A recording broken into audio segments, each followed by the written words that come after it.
Bismillahirrahmanirrahim. Assalamualaikum warahmatullahi ta'ala wabarakatuh. And a very good afternoon. Yang Mohamed Datuk Seri Anwar Ibrahim, Opposition Leader of Malaysia, Professor Datuk Dr. Muhammad Ridwan Osman, the Chairman of Institute Darul Ihsan, IDEA, Selangor, and also the President and Vice Chancellor of University Selangor, UNISEL, Datuk William Ng, Chairman of the Small and Medium Enterprise Association of Malaysia, Samantha, Professor Dr. Geoffrey William, Malaysia University of Science and Technology, Economist Dr. Nungsari, Ahmad, Radhi, Professor Dr. Muhammad Aslam, Muhammad Hanif from the International Islamic University of Malaysia, Excellencies and distinguished delegates from diplomatic mission, Honourable Members of Parliament, State Executive Council members, State Assemblymen and Assemblywomen, distinguished guests, members of the media, ladies and gentlemen. Alhamdulillah, all praise to Allah subhanahu wa ta'ala for His blessing that we are all here today in this seminar, economic seminar, Pathway to a Better Future of Malaysia.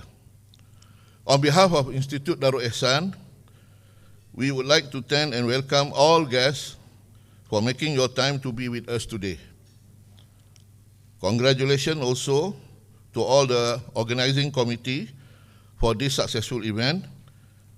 To put on record, this seminar is jointly organized by Institute Darul Ihsan in collaboration with the Office of Yang Mohamed Datuk Seri Anwar Ibrahim, the Opposition Leader of Malaysia. The program today aims to explore the public policy solution that will help Malaysia overcoming the persistent challenges for Malaysia covering process from the COVID-19 pandemic that has stricken the whole world, while simultaneously dealing with the current post-normal conflict that has gone beyond our control. Climate change that leads to many unprecedented events, regional conflict, and deglobalization are amongst the few of many conflicts we have to deal with. Although some might appear beyond control and bleak, we have no choice but to deal with it. Ladies and gentlemen, honorable members of the floor, we have put forward a request to the panelists to consider and propose new ways of thinking and analyzing about policy and action that recognize the realities of this post-normal world, which is in constant crisis across a web of interrelated issues. With no further ado, I welcome to the stage our moderator today, Professor Dr. Muhammad Aslam bin Muhammad Hanif from the Department of Economic International Islamic University, Malaysia, to introduce our panelists today. Again, thank you very much for all your attendance today. Professor Dr. Aslam, please. Speakers up as well, straight away? You do the same thing. Okay. Yeah, all right. Bismillahirrahmanirrahim. Assalamualaikum warahmatullahi wabarakatuh. Salam sejahtera and a very good afternoon to everyone. Yang Berhormat Datuk Seri Anwar, Prof. Ridwan, Your Excellencies, ambassadors and representatives from embassies in Malaysia, members of parliament, ladies and gentlemen, thank you very much to IDEA and the organizers for inviting me to moderate the session. I'm really worried because 10 minutes already up and we've got only 1 hour to do this panel.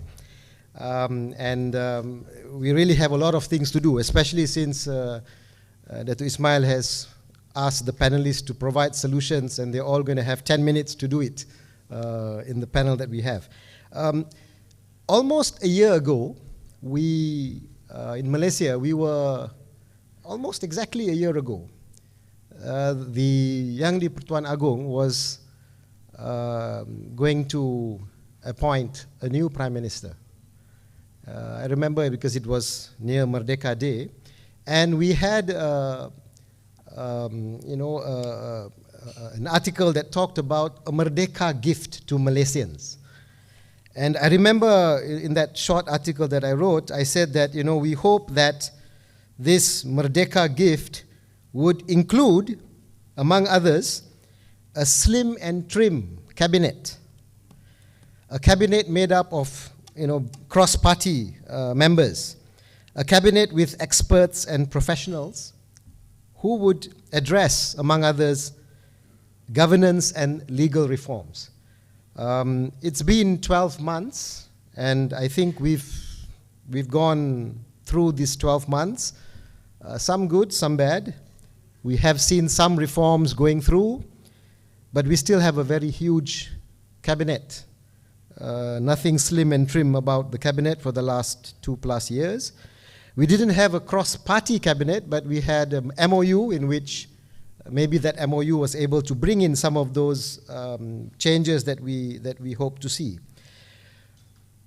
Jeff and me at the same time were also involved in a project in which we were looking at alternative models for the country. And we were looking at the social market economy at that point in time. There were a list of things that we wanted to talk about, and especially Jeff, I think he has been very active in the last year or more. Almost every day we see him with his articles. The future of work, productivity and competitiveness, the state of micro, small and medium enterprises in Malaysia and the impact of COVID-19 measures, the role of the state, especially in terms of provision of public or social goods, healthcare, and the complex issues related to upgrading our relatively neglected health sector, social welfare and social protection, and long-term well-being of the rakyat, especially things related to the abilities to save and retirement life after retirement.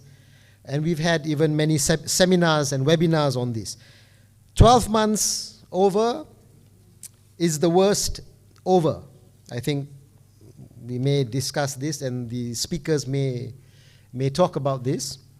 We are about to turn 60 next year, and 60 means Malaysia. The Malaysia project is about to turn 60 next year, and we are about to celebrate our Hari Merdeka in a few days' time. And in all our plans, right from the beginning of the planning eras in Malaysia, national unity has been identified as the overriding goal of all major policies.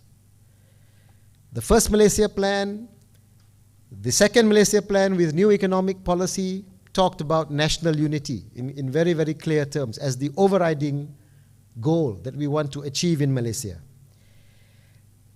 Vision 2020 that was announced in 1991 talked about a united Bangsa Malaysia. Yeah, so this overriding goal of national unity has always been there. Our journey has been a journey of ups and downs. We still rely on a low-skill, low-wage labor model, which is not sustainable. We have managed to diversify our economy, but we are still, studies have shown that maybe we don't have a manufacturing base that is stable. We've been declining in the last few years. Our growth rates have certainly declined. From the 7% plus in the 1990s decade, we now have just about maybe 4% in the last 10 to 12 years. Poverty rates have declined, but new forms of poverty have maybe arisen. Inequality using Gini coefficient of income has always shown an improvement, but maybe we need to look at wealth inequalities, asset inequalities. I think these are new forms of inequality. Therefore, we have a mixed performance of the country, But overall, I think for a heterogeneous country, Malaysia, we've done well. But we can do much better, and we should do much better. We need a change. We need a new model. We can't tweak the old one. We can't fiddle with the old one, as some commentators have said. We need a new model. We need change. That, I think, is what our session here is supposed to be doing today. We have with us 3 panelists who are going to spend about 10 minutes each giving some ideas on what they think are maybe the 2 or 3 most important changes that they think need to be done in Malaysia if we are to have a better future. And I'll call each one of them. Geoffrey Williams from the Malaysian University of Science and Technology. Jeff, please. He, as mentioned earlier, has been in the media a lot, commenting. In fact, I remember somebody even telling me, who is this, Mat Saleh giving everyday reports on Malaysian economy? But Jeff has been here for more than 20 years, if I'm not mistaken, in Malaysia, and he knows the Malaysian economy and probably voices out his opinions louder than us, so welcome. We have Dato William Ng, please, Dato. The chairman of Samantha, which is the Small and Medium Enterprises of Malaysia, Association of Malaysia. He is an entrepreneur for at least 2 decades and involved with the entrepreneurship development program in various levels. And finally, we have Dr. Nungsari Ahmad Ravi. Needs no introduction. He doesn't want to be introduced as XXX, so he's just Economist, but I think everyone knows him. Respected panelists, we have very limited time, and how we're going to do this is 10 minutes each to each one of you. And then I'm hoping to get a question from the floor for each one of our panelists. And then we will give them another 3 to 4 minutes maybe to answer that question and to maybe wrap up and give their own opinions. We hope to end by about 1 p.m. before we go for lunch. And then I'm told that after lunch we will have a presentation and a speech by Dato Sri Anwar, and then we will again open our session for interaction. So this is what we plan, and with that I have the pleasure now to invite anybody wants to volunteer. So Dato William, you will be our first speaker, and with the session is yours. You can either. Thank you very much, Mr. Moderator. Yang Berhormat Datuk Sri Anwar Ibrahim, Professor Datuk Dr. Muhammad Rizwan Othman, of course my core panelists, Professor Geoffrey and Dr. Nungsari, Moderator Professor Aslam, Excellencies, various YBs, Member of Parliament, State Executive Councillors, State Assemblymen, distinguished guests, ladies and gentlemen. Thank you for allowing the small SMEs to go first. I do have a slide, if you can put it up. While I'm not an economist, what we have prepared today really is some insight, some findings that we have on what is happening right now to the SMEs, and of course some suggestions, what can we do moving forward for our SMEs.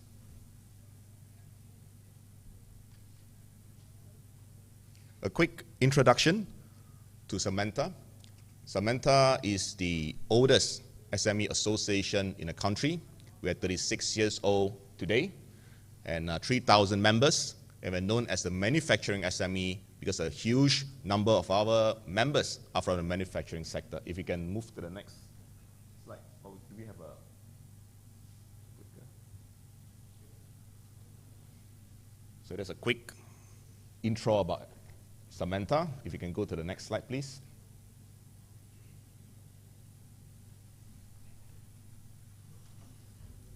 Oh, you have a clicker, then I can. The previous one. The previous one, thank you. Okay, just a quick intro to the landscape of the SMEs in the country.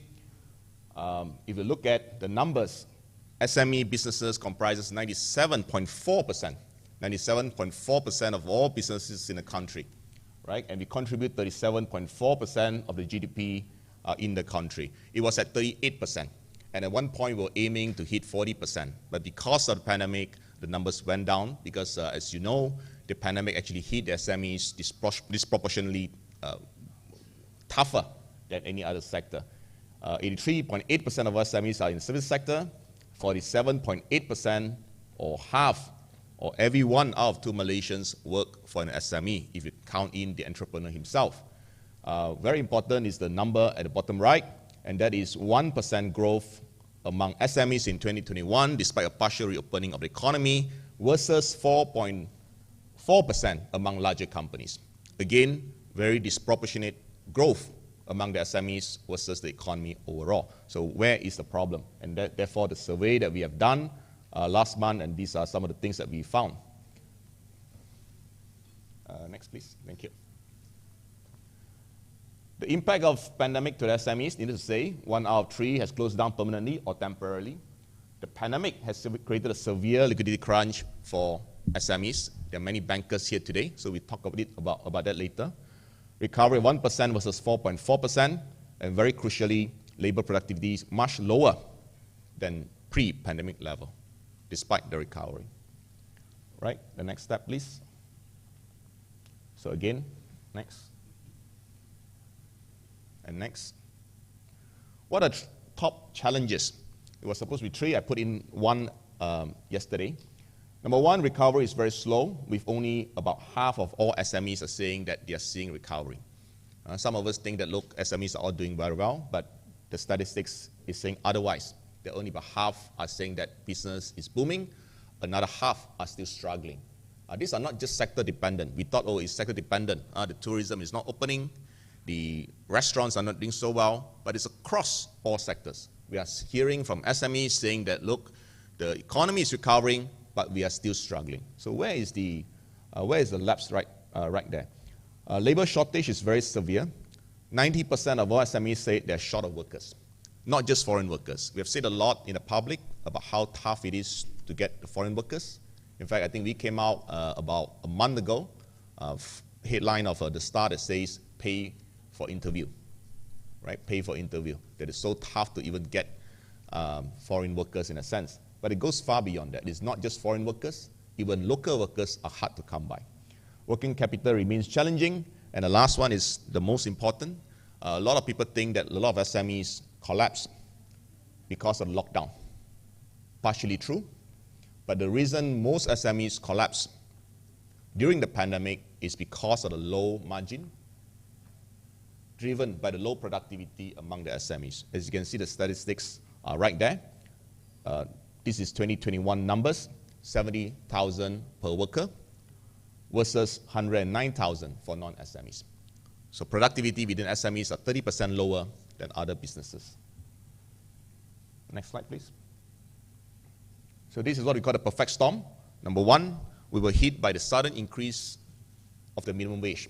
Not 10%, not 20%, but 25% all at one go.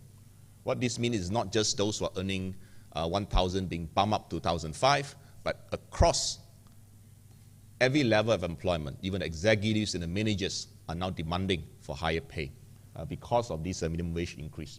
So a lot of political uncertainty, and this is affecting the FDI, the DDI, and capital expenditure. So the economy is reopening. Businesses are booming. Orders are coming in. Yet many SMEs are telling us they do not want to spend on increasing their production line. They do not want to spend on renewing their equipment.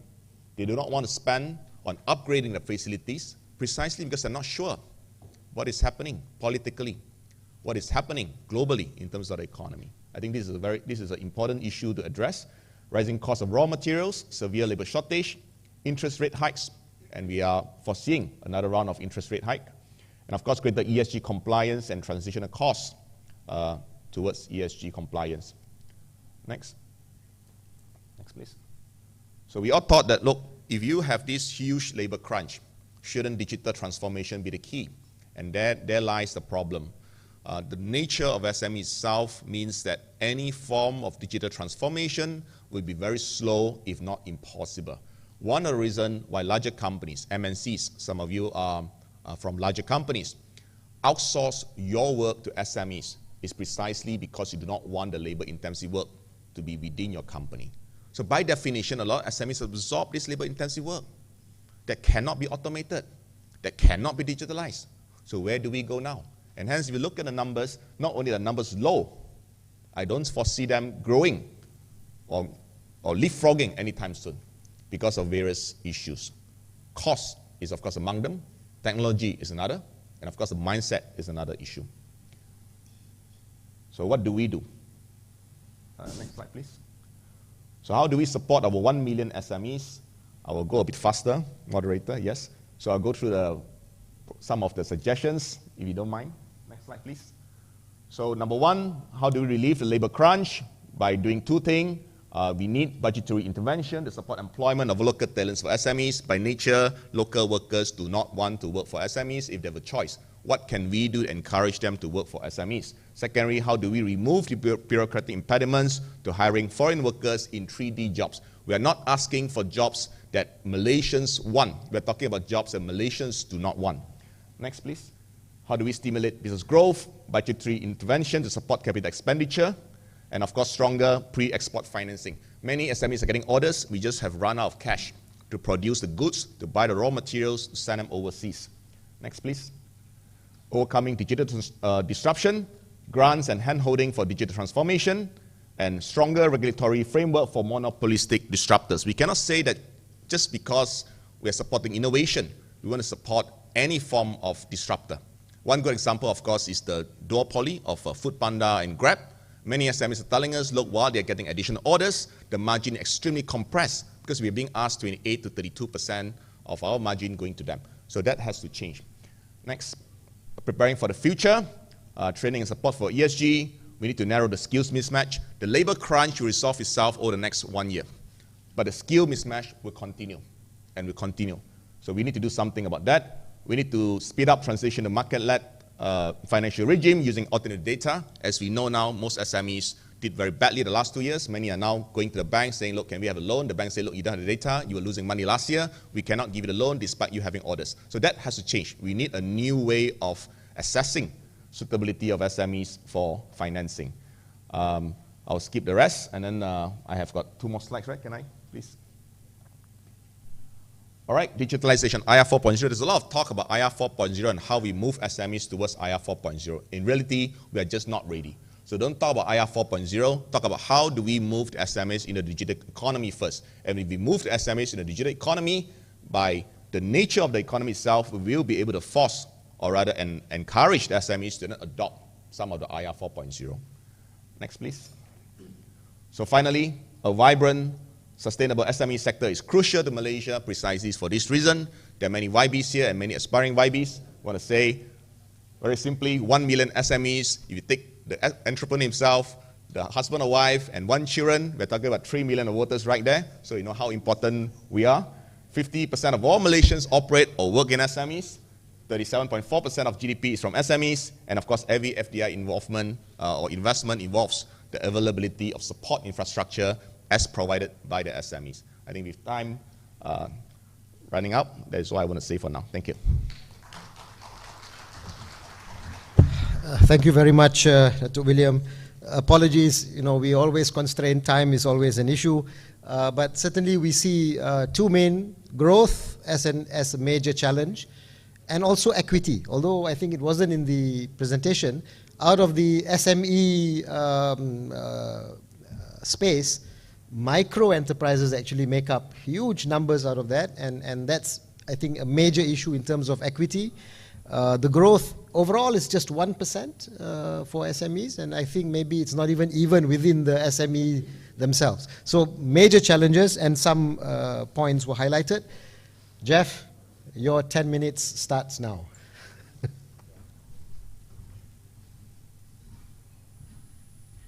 Okay, good afternoon. 10 minutes, good luck with that. I'm an academic. Dato was just telling me about your speeches and in comparison to mine. So I'll try to stick to 10 minutes. First, let me thank everybody for inviting me today. It's a pleasure to see so many friends.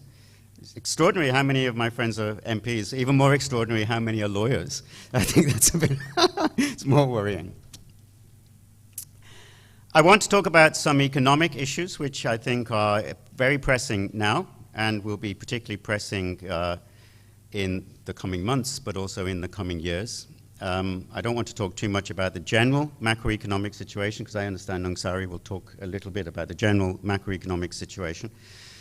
But what I want to emphasize is looking back at what we have gone through, not just here in Malaysia, but also globally in terms of the pandemic, of course, and the lockdown and the consequence of the pandemic, some of which William has just mentioned in terms of SMEs, the impact of SMEs, is that we have seen some very significant structural changes in terms of the economy, but also in terms of what Aslam is saying in terms of equity, in terms of the employment landscape, and in terms of how the overall economy is likely to work in the future, which is, in my view, somewhat different to how it has been working in the past.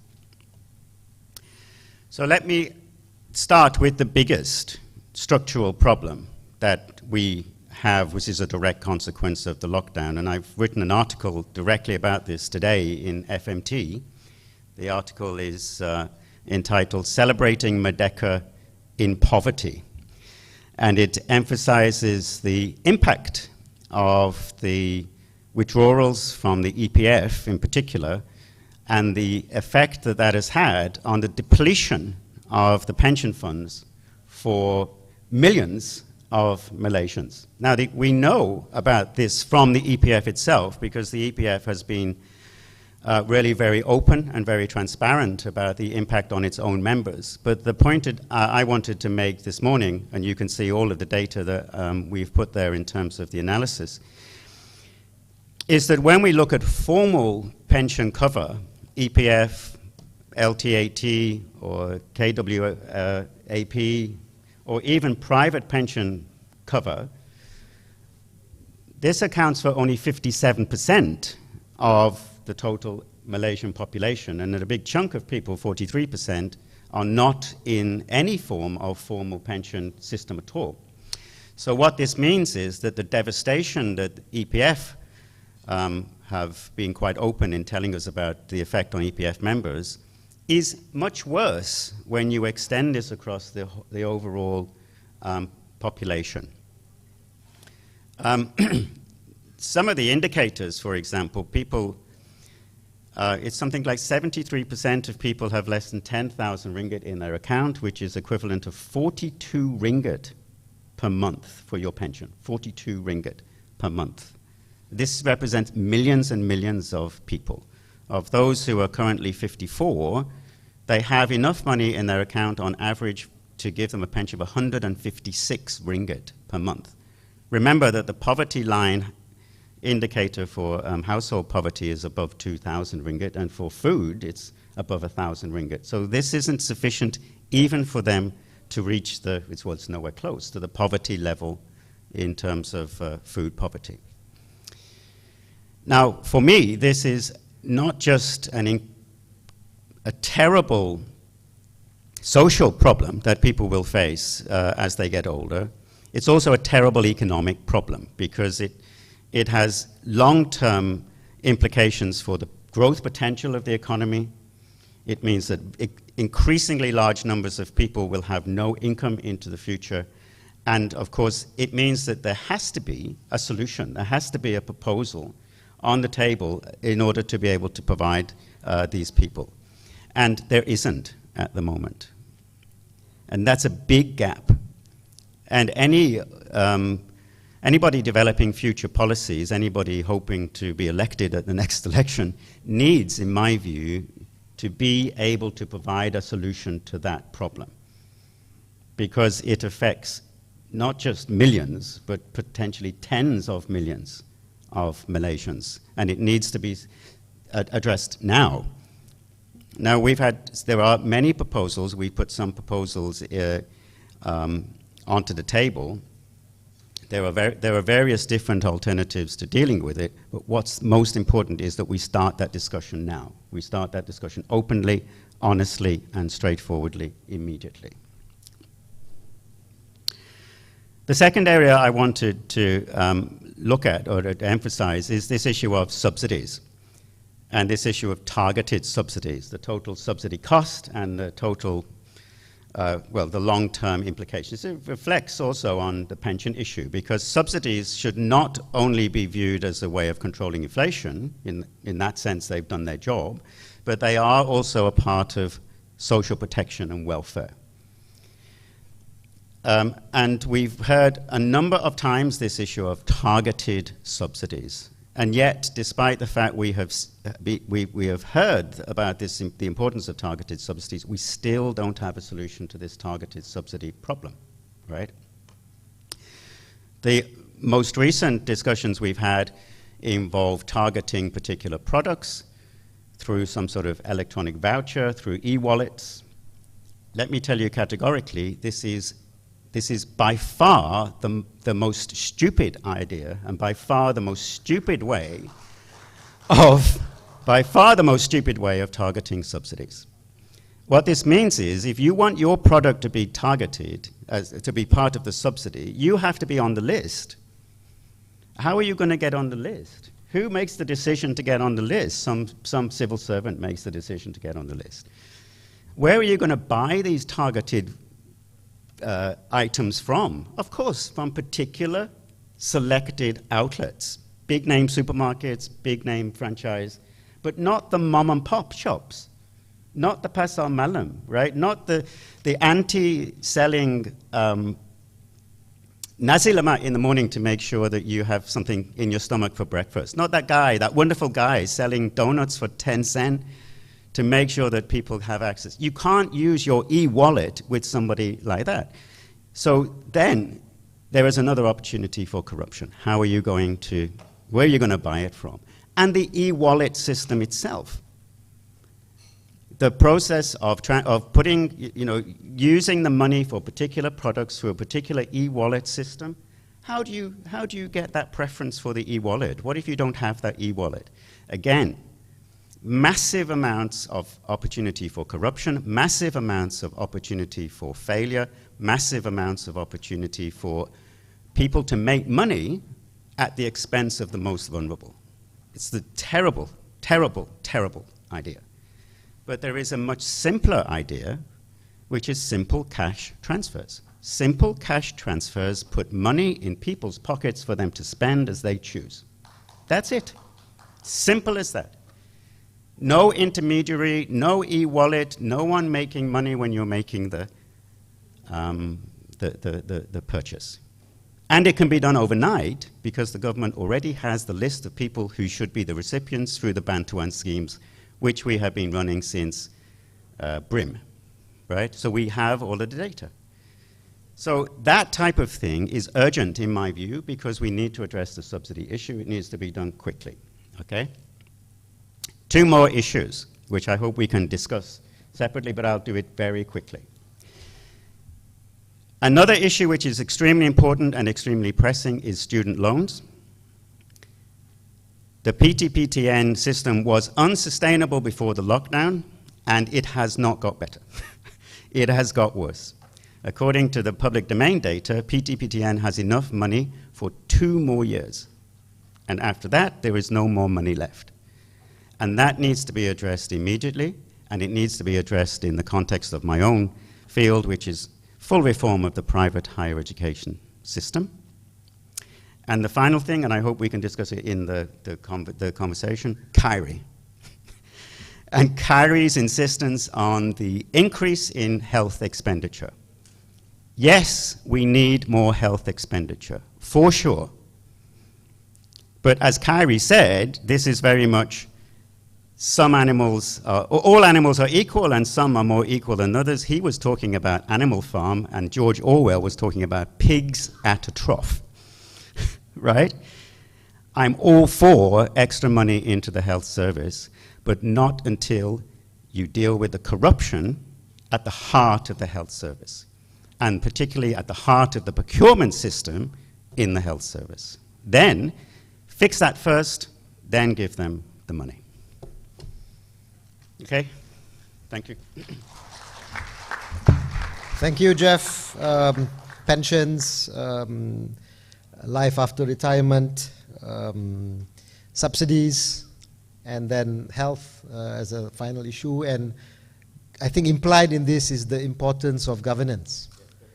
And I think Nungsari is well versed with government governance issues and being with GLCs and so on. So, Dr. Nungsari, the floor is yours to address maybe some of those things that were mentioned as well. Please.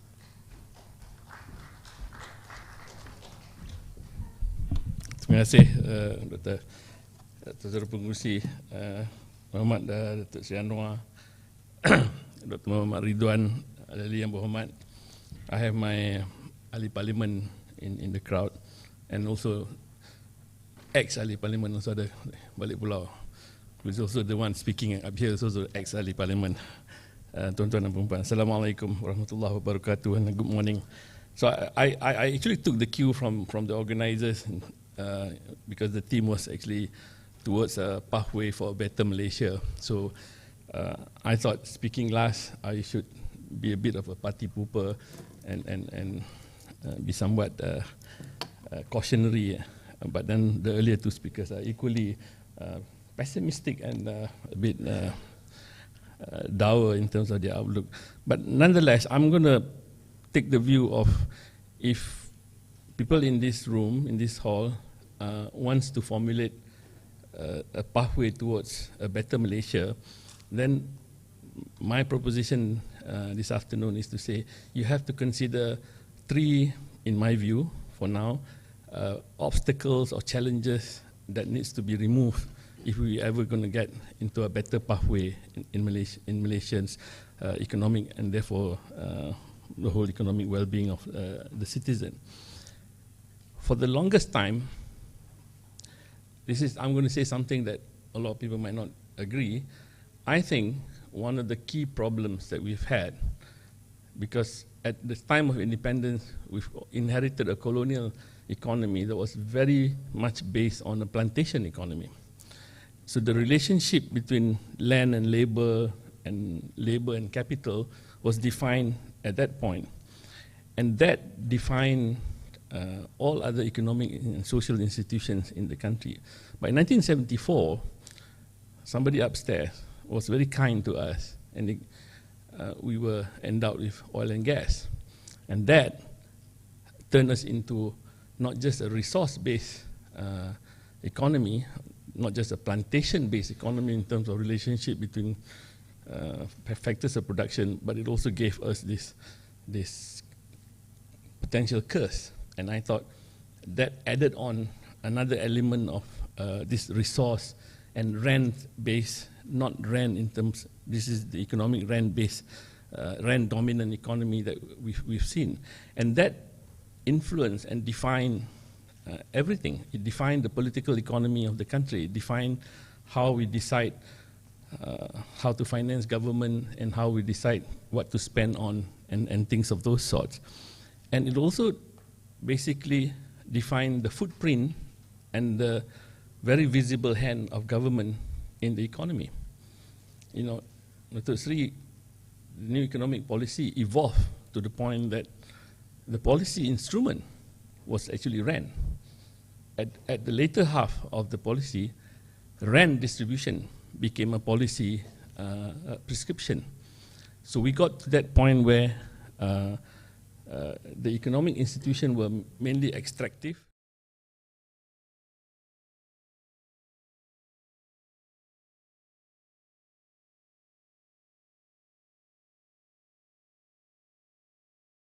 Economy is very different from a governance of a non-resource-based economy. A non-resource-based economy, the public finance and the accountability of public finance is very different than the governance of a resource-based economy. A resource-based economy, the decision about Petronas can just be made in the offices in Putrajaya without having going to the population, to the voters themselves.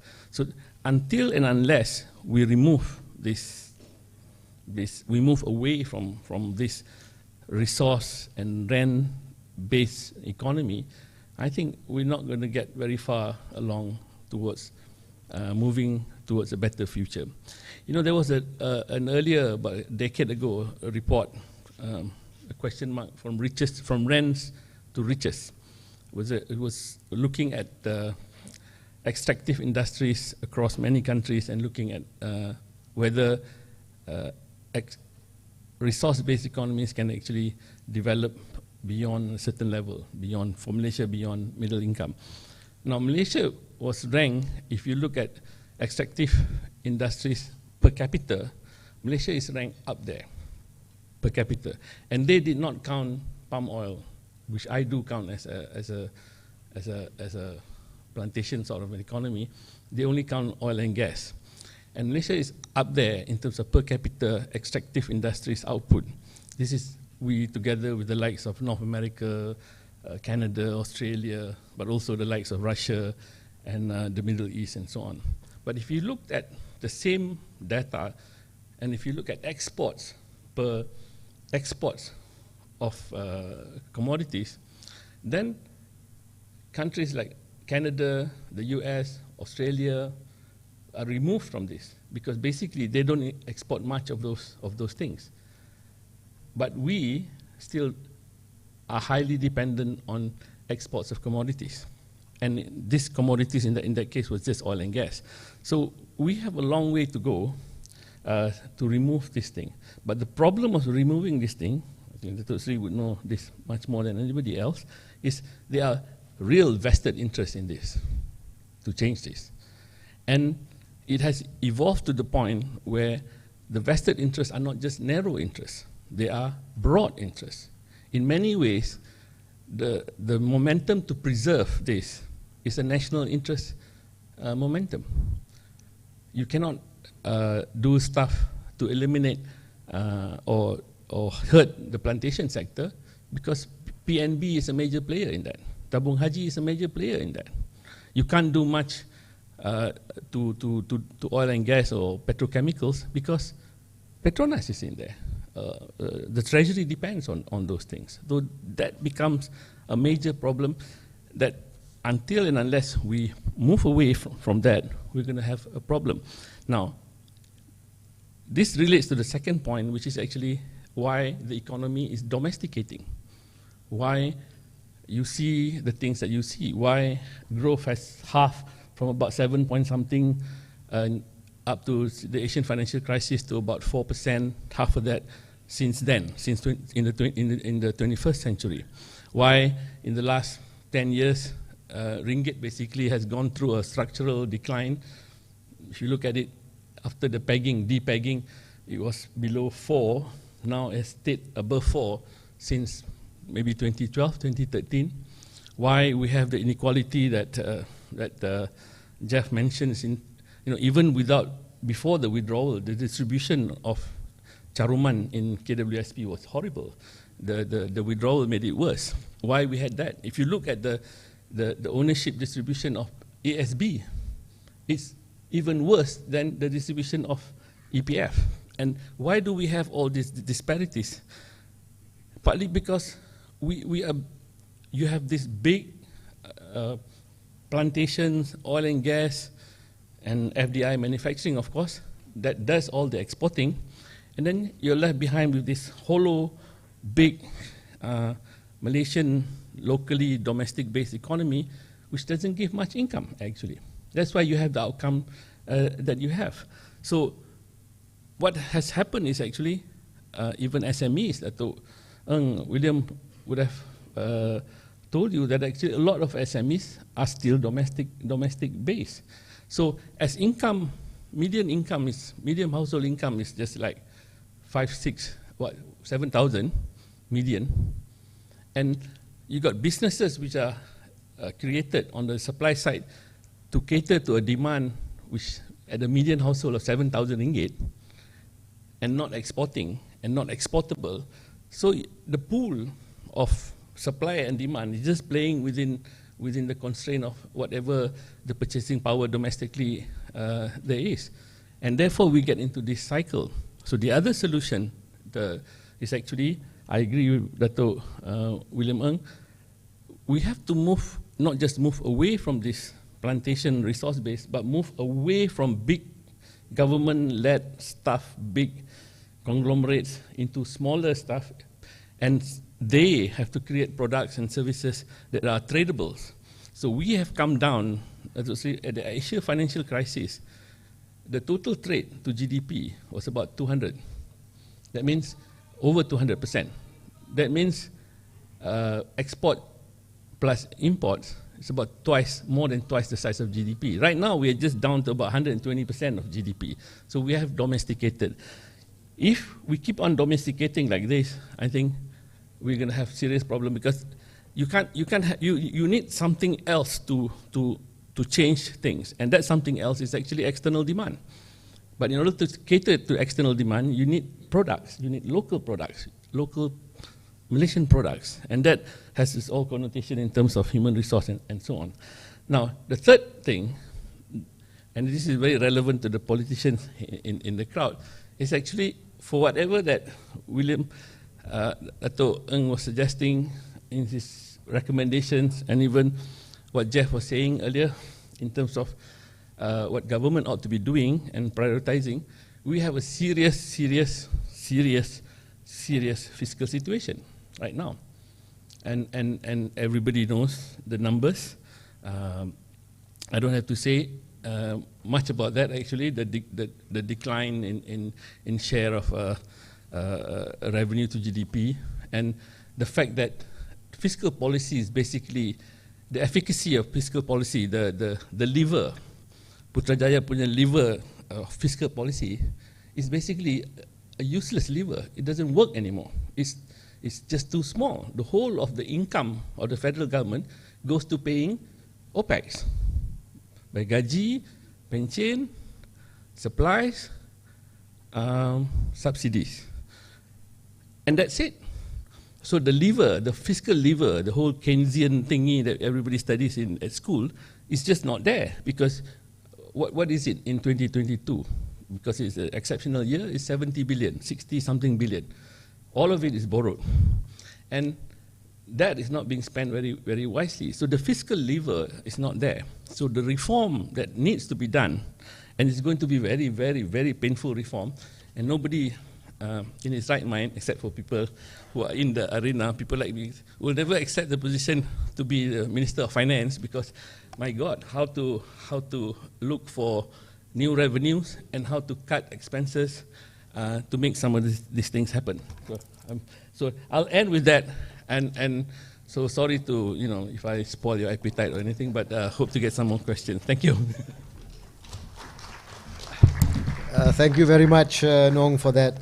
I think your presentation made me, when we teach economics and we talk about economics, we always see Malaysia as this big international trade country. Yeah? We quote export-import figures and we say, but now you're saying that actually we have to ask who is actually exporting and importing. And you connected it to the fact that we have millions of SMEs. So what are they getting out of that income? So again, the issue of equity and governance, I think, has been raised by Nong. All right, time it's really bad. So can I just open up for one or maybe just two questions, and then we'll give the speakers 2 minutes maybe to answer. So please, if there's anybody who has a question to the panelists on, yes, one, yeah, please, just, I suppose is there a microphone, or if there's no microphone, then if you could just speak from.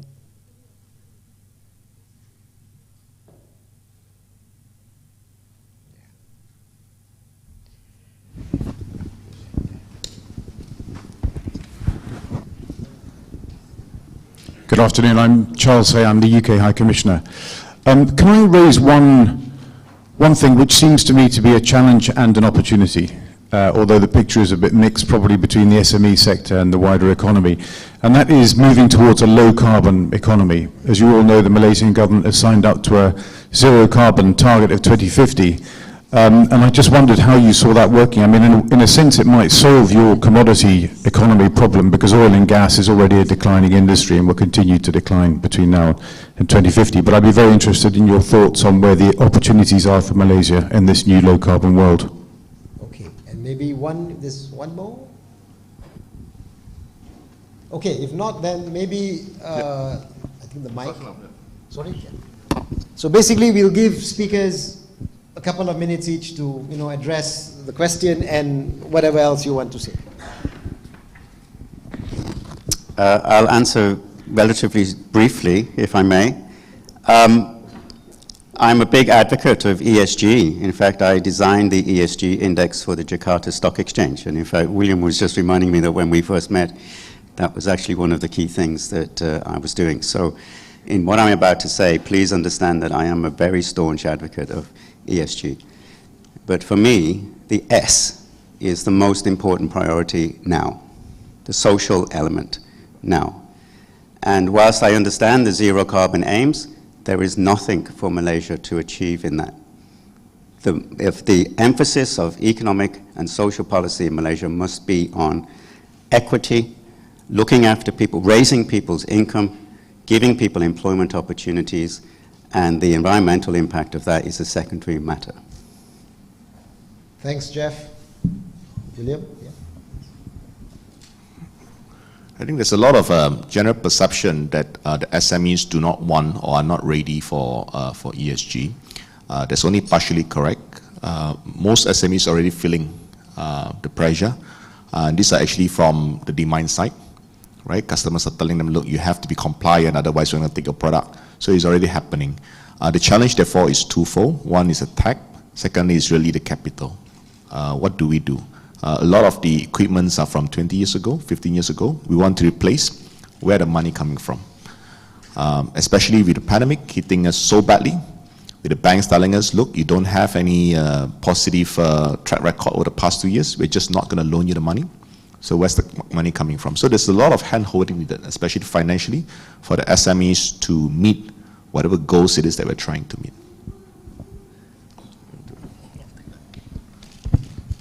I'm actually so desperate that it's not just ESG. Any new thing would be something that's welcome. But the issue is, I'm one of those who believe that you can't go from, say, doing one thing to something totally different. So actually, the agencies, something that is adjacent to what we're doing, and I think it's possible from the ESG perspective, and that has to come back to the manufacturing base in this country, and that's why the manufacturing base in this country ought to be nurtured and protected, not just to create an ecosystem on the SME side, but also this is the base for which you can go towards finding new growth opportunities in the sustainable space, in the green space. There's been a lot of talk about it, but actually the real people who are going to do it actually will be the ones that are in the manufacturing sectors. And although there are opportunities in energy, there are opportunities in food and so on, but I think most of it will have to come from the manufacturing side, and the manufacturing side is actually is dominated by MNCs. And the issue now is actually people like Dato's members have to step up and actually then fill up the gap. Thank you very much, Nong, William and Jeff. I think all of us will agree that whatever has been said this morning, it's really just many of the things may already be known to us. There's a lot of actual work that needs to be done. How do we move? And I think I agree with Nong. When we talk about the need for a change, we have to also be very, very cognizant of how we are going to make that change. And that change has also got to be a sustainable change, right? So especially in the Malaysian context, I think we have a record of being very gradual in whatever we do. And sometimes it's so gradual that people don't even know that we're moving, right? I think that's a big challenge. But it's important to keep in mind, not only we need the change, but also to design how we are going to do that change, right? We've actually done pretty well. I mean, we've not had much time for interaction here, but we are on track for lunch. So with that, I take the opportunity to thank our three panelists for at least giving the initial thoughts. We will have our lunch and to Ismail, and we'll come back for the session after lunch, maybe in about half an hour, where we will listen to Dato Sri Anwar, who will give all the solutions that we need to have moving forward to a better future. So with that, thank you very much and have a good lunch.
opportunity and what lies ahead of us. Next is to listen to the keynote speech by Datuk Seri Anwar Ibrahim on the pathway moving forward for the future. Without ado, I call upon Datuk Seri Anwar to present his speech. And Prof. Dr. Aslam, please be on stage, because after Datuk Seri Anwar's speech, we will continue right to the fire chat agenda.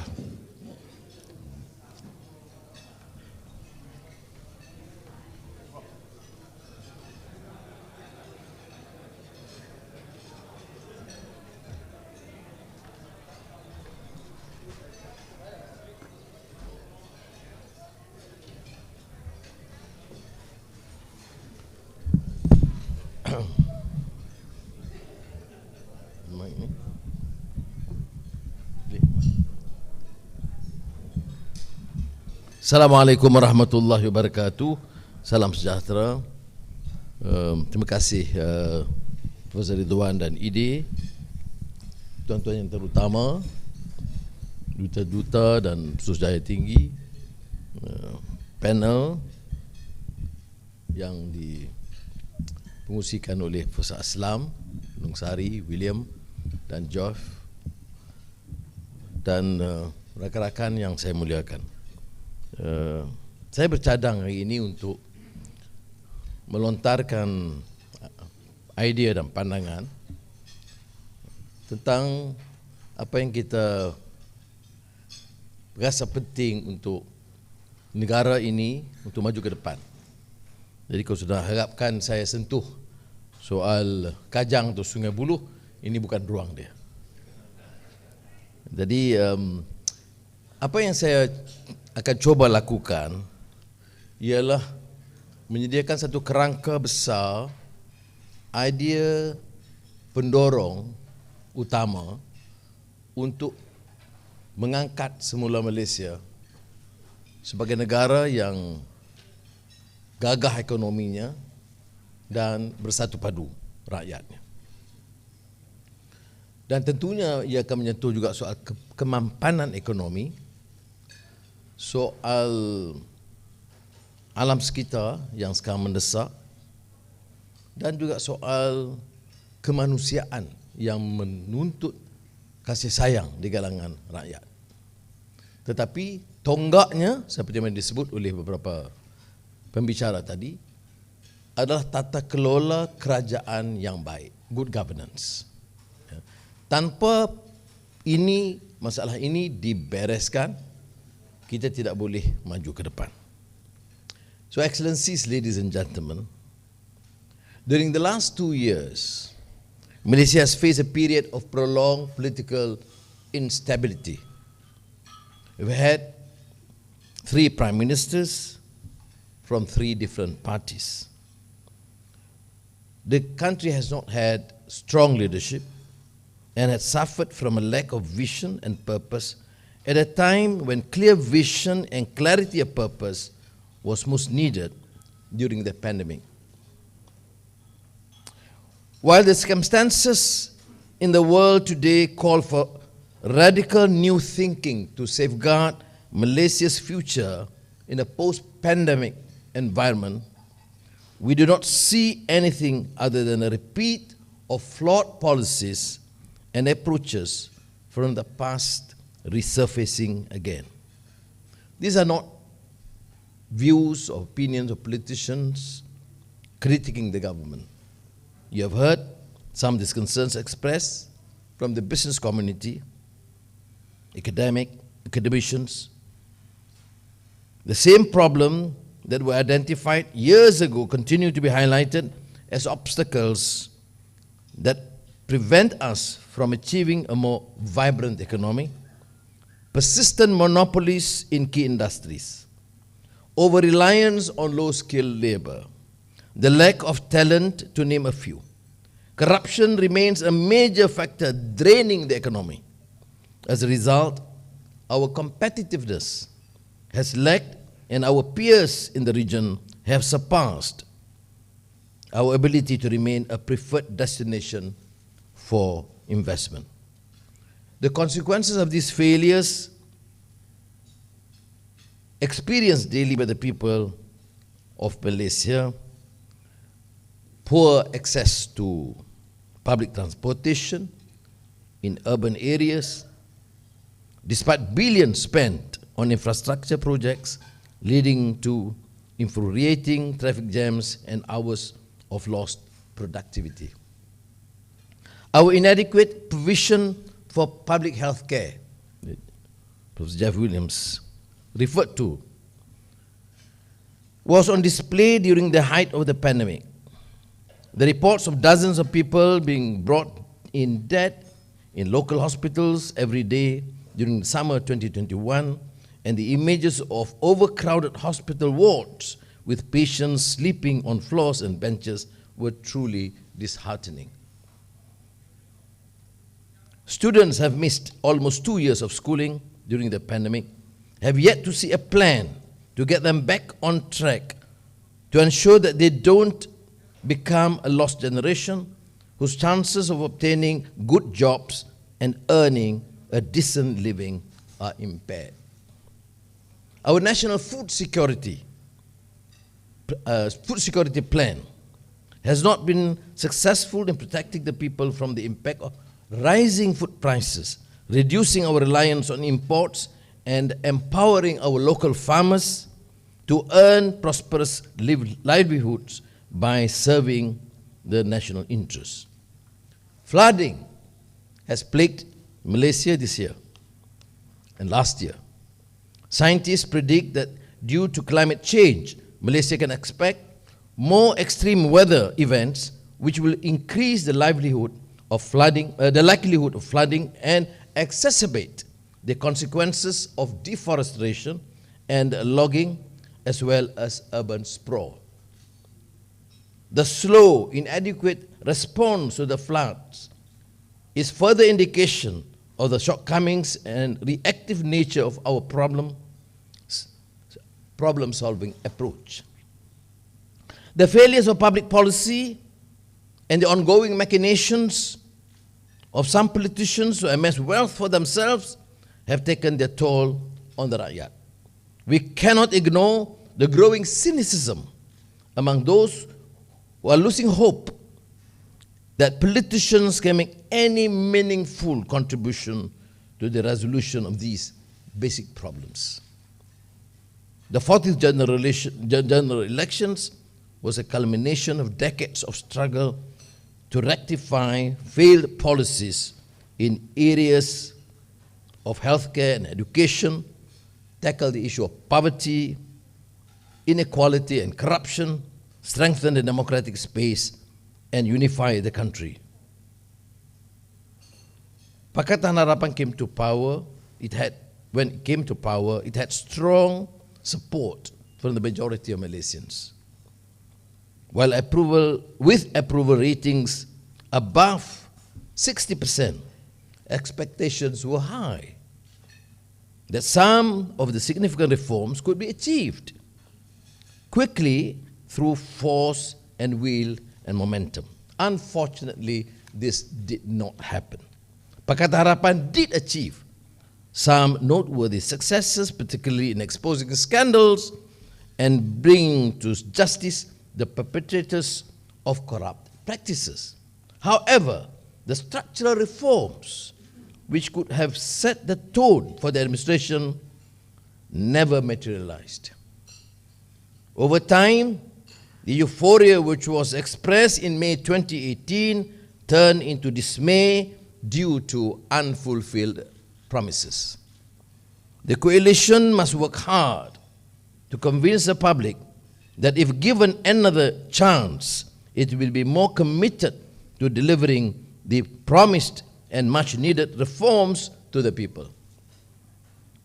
In defense of Pakatan Harapan, nothing short of a systemic overhaul is required to fix the problems plaguing Malaysia. This far-reaching transformation of a system cannot be achieved in a few years. the architecture of authoritarian Neo-Liberalism, which is how one researcher has described the period of BN rule from 1980 to 2018, is fully entrenched. The Malaysian economy is oriented around privatization, trade and deregulation. Cynically remarked by Kit Siang, remember, not through privatization, but privatization. What you can call run-of-the-mill capitalism. While authoritarianism is enforced to ensure that the state can maximally exert control over the beneficiaries of economic policy and protect the position of selected vested interests. Corruption, cronyism, money politics, and rent-seeking behavior that we abhor is part and parcel of this system. It is not simply a case of a few bad apples spoiling the branch. The system encourages, rewards, and protects these bad behaviors. And thousands remain free, untouched, and uninvestigated. We cannot substantially change this system until and unless we replace the underlying values on which it operates: individualism, sectarianism, exploitation, deception.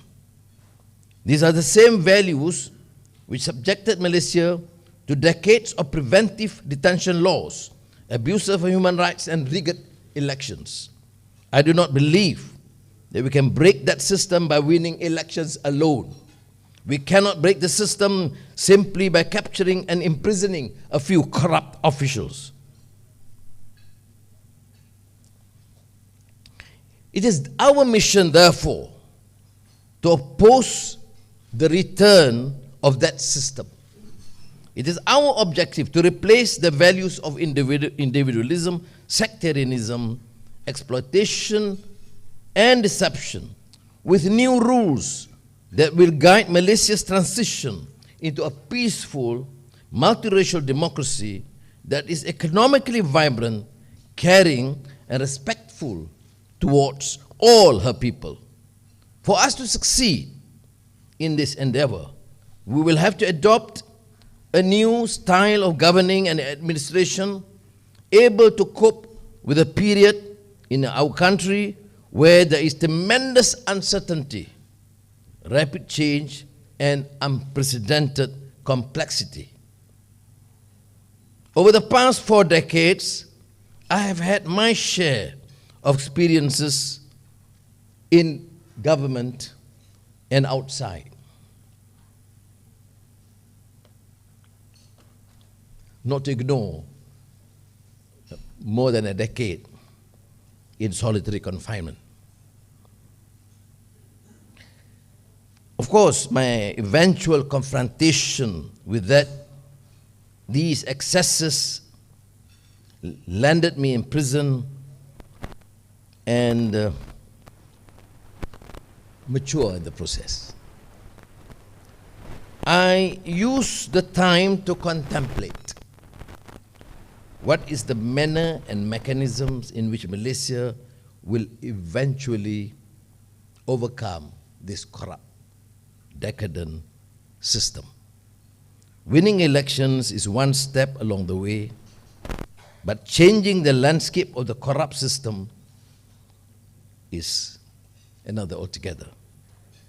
I devoured voraciously the classical literature of the East and the West, absorbing the wisdom contained therein about human condition, the struggle between good and evil, and the ability of man to overcome adversity and the ability of people to work together for a greater good. I consumed with equal fervor contemporary works on economic development and theories on how to achieve social change.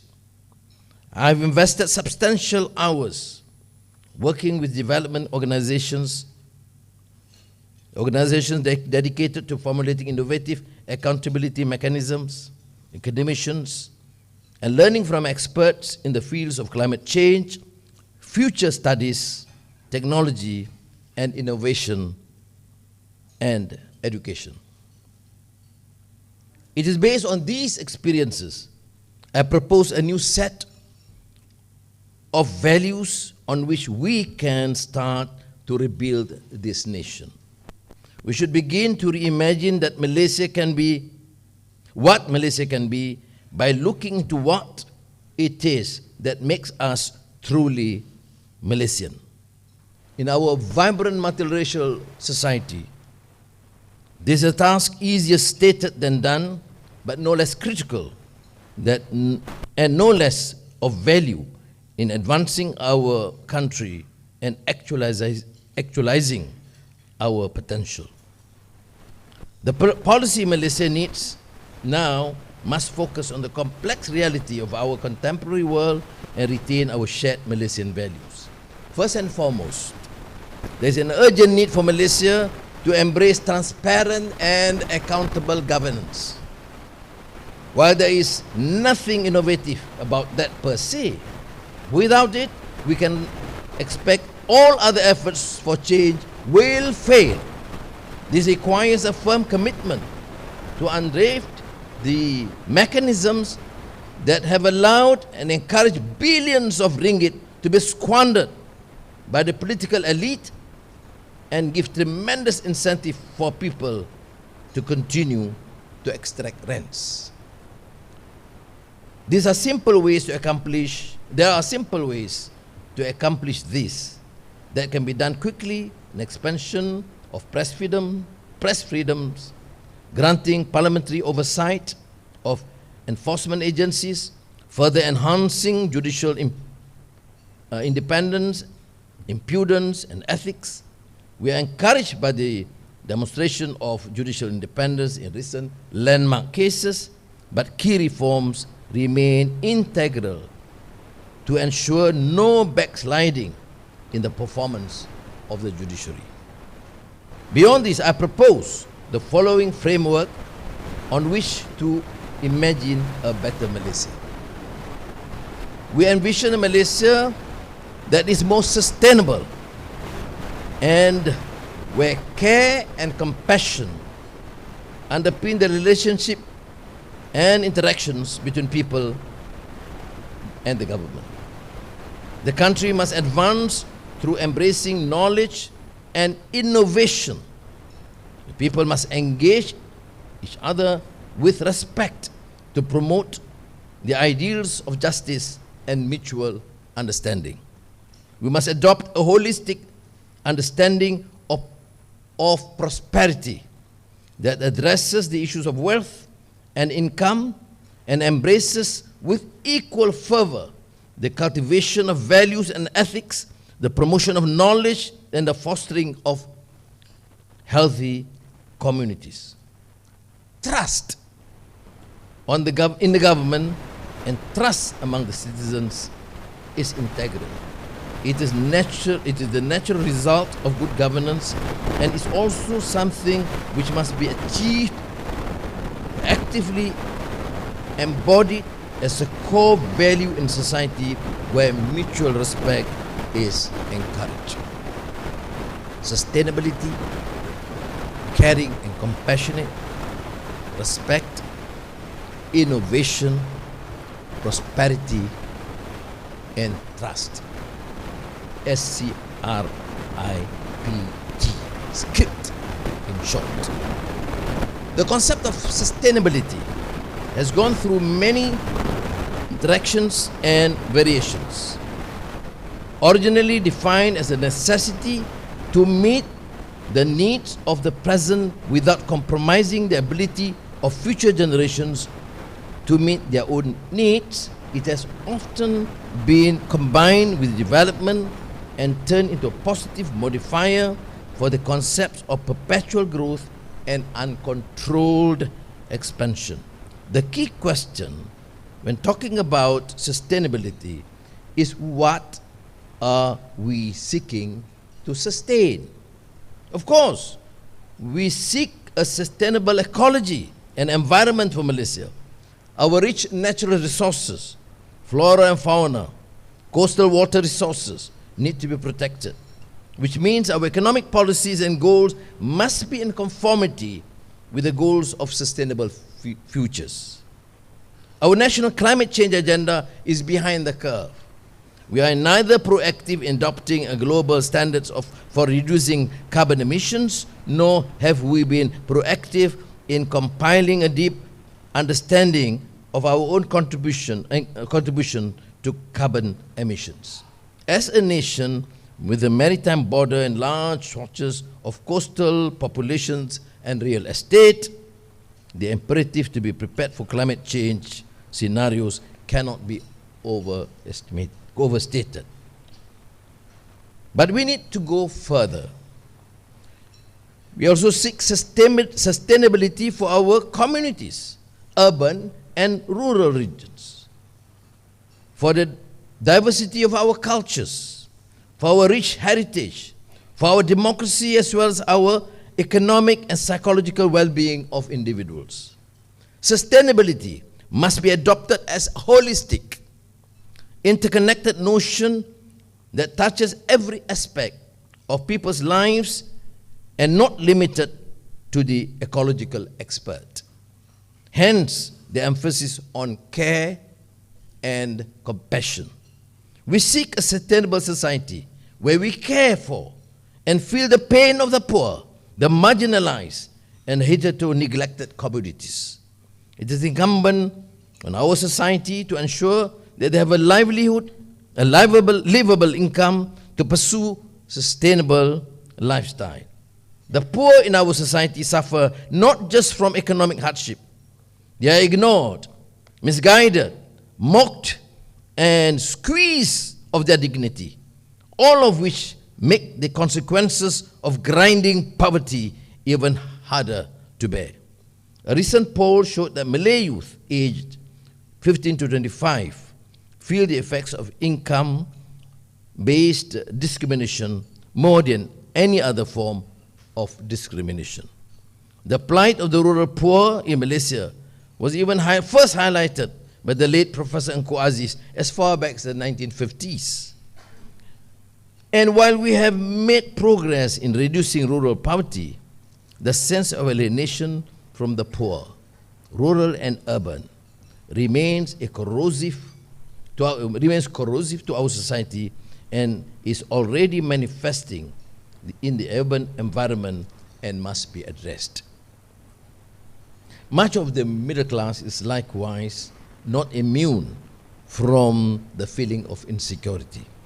Much more can be done to enhance their well-being by giving all Malaysians the confidence that basic public goods of healthcare, education, and infrastructure are available in high quality and of high quality to protect families.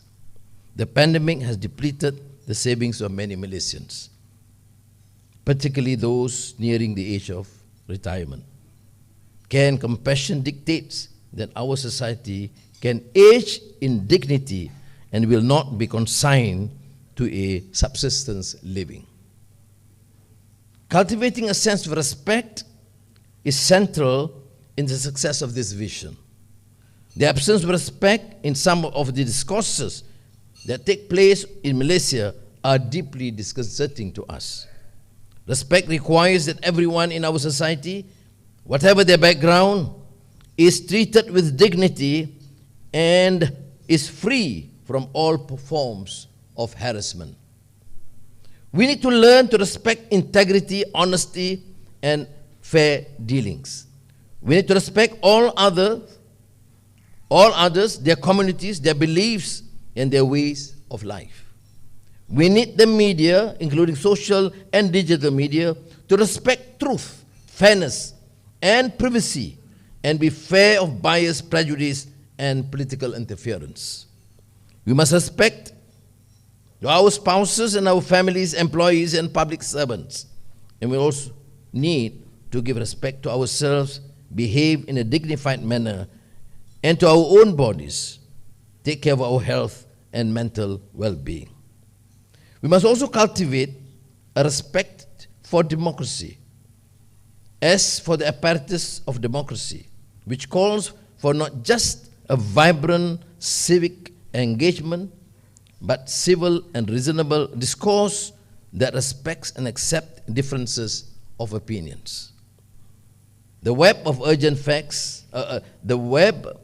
urgent problems we face, from fostering environmental sustainability to creating 21st century system of governance, from Malay poverty to the plight of the poor farmer to Felda settlers' debts, from the reform of healthcare system to improving the standards of education, from navigating the impact of regional and global conflict to playing an active role in the complex world we are part of, all require a strong and sustainable economy. This, in turn, compels us to nurture innovative and entrepreneurial culture that can propel our economy forward.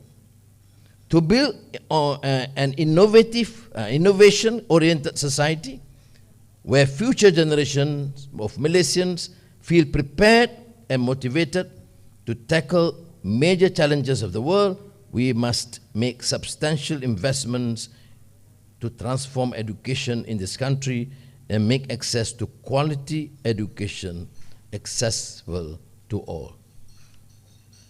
From early childhood education through university, we must make these institutions into place where students learn how to confront and overcome the world in all its emerging complexity, chaos, and contradictions. Complex, interconnected problems require interdisciplinary, transdisciplinary, and multidisciplinary perspectives. The rigid department setup of our schools and universities impedes rather than facilitate the type of research and inquiry. We need to create departments without walls and transcend the existing disciplinary silos that inhibit creative interdisciplinary inquiry. Eventually, this translates to professionals in the public and private sector who can apply the same complex approaches in their work to deal with complex challenges. Our vision adopts a notion of prosperity that is based not only on materialistic choice and consumerism, but on a holistic idea of well-being. Prosperity based on ethical satisfaction is embedded in community rather than a perpetual quest for more material goods. Real prosperity must also include cultivation of morals and ethics, an appreciation of knowledge and beauty, a sense of community and togetherness that transcends any individual identity.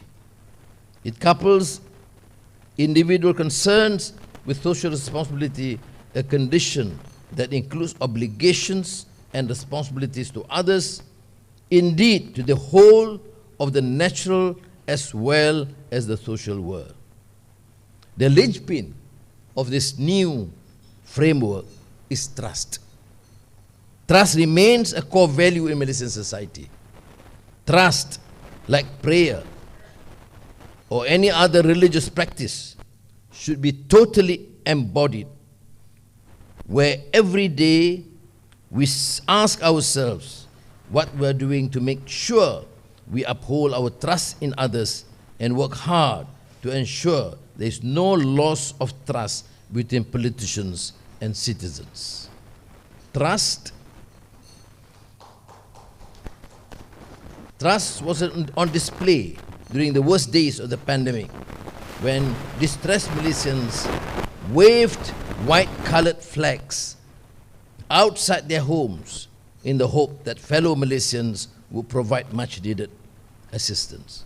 Trust deficits exist due to misunderstanding between different groups of Malaysians. But in my experience, These are overcome through communication and engagement. They are not inherent in our culture, but have emerged due to a failure of policies, flaws in our education system, which can be corrected and the crass manipulation of opportunistic politicians. The government and cabinet ministers are rated the least trustworthy segment of Malaysian society in the eyes of the people, according to a recent survey data.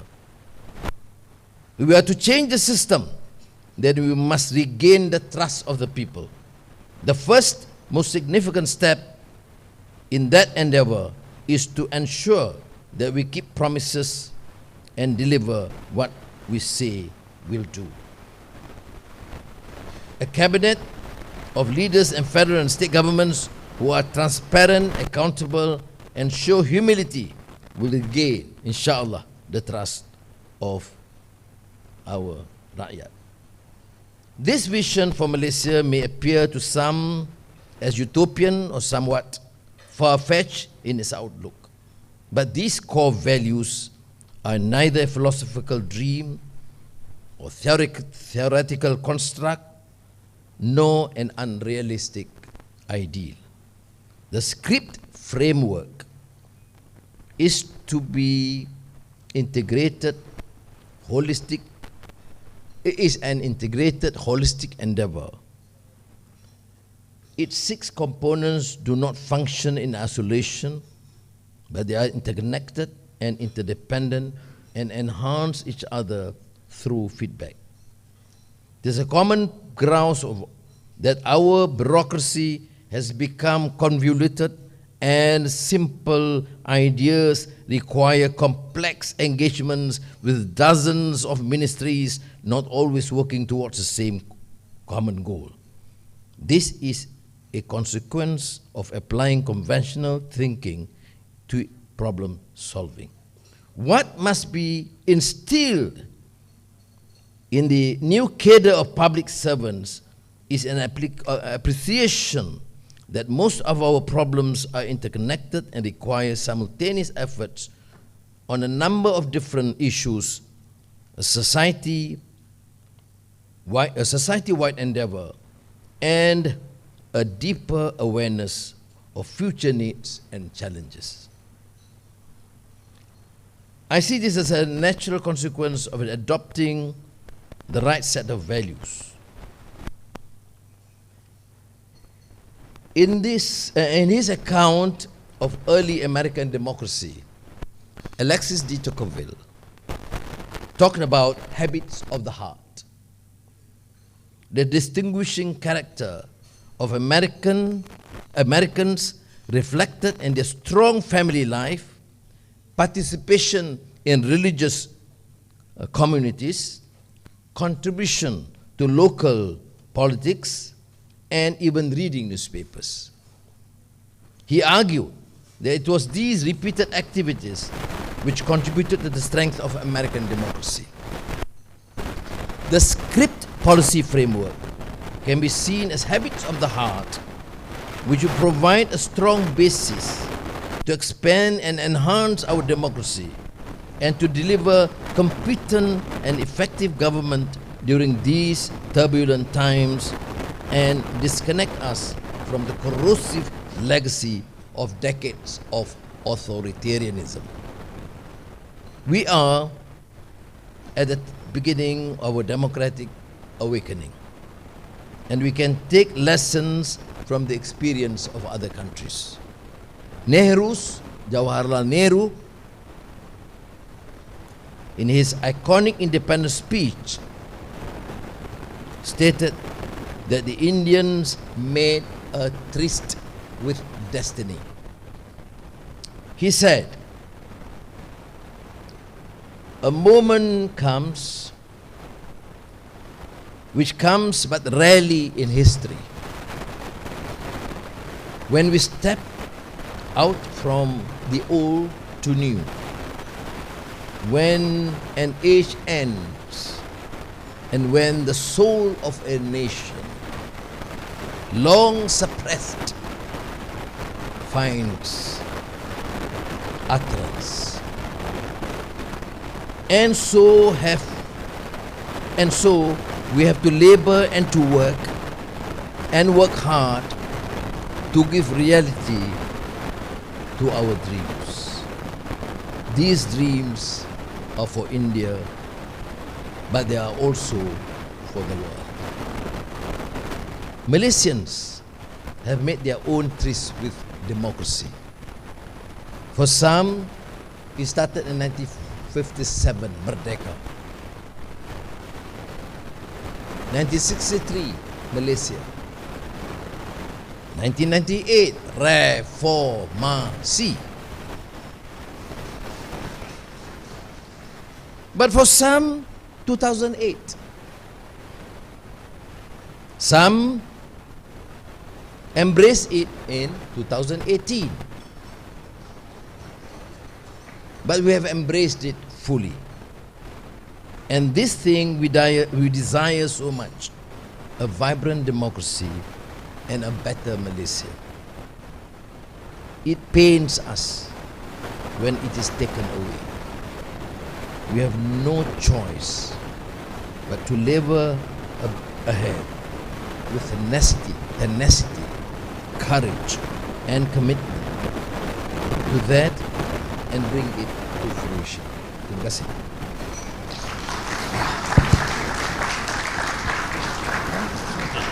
Terima kasih, Datuk Seri. Thank you very much for those words of inspiration and your ideas on how we can move to a better tomorrow for Malaysia.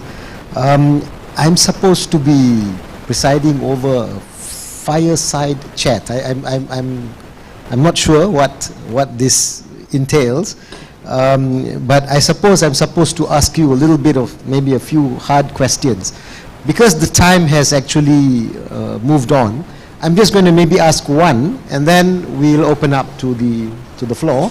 But I think, as mentioned by Datuk Seri, this is meant to be talking about what was said just now, and questions that are unrelated, I will look at Datuk Seri. If he wants to answer, he may answer, but if not, we will just avoid it. Yeah? So, my question, Datuk Seri, what you have stated in script, sustainability, care, compassion, innovation,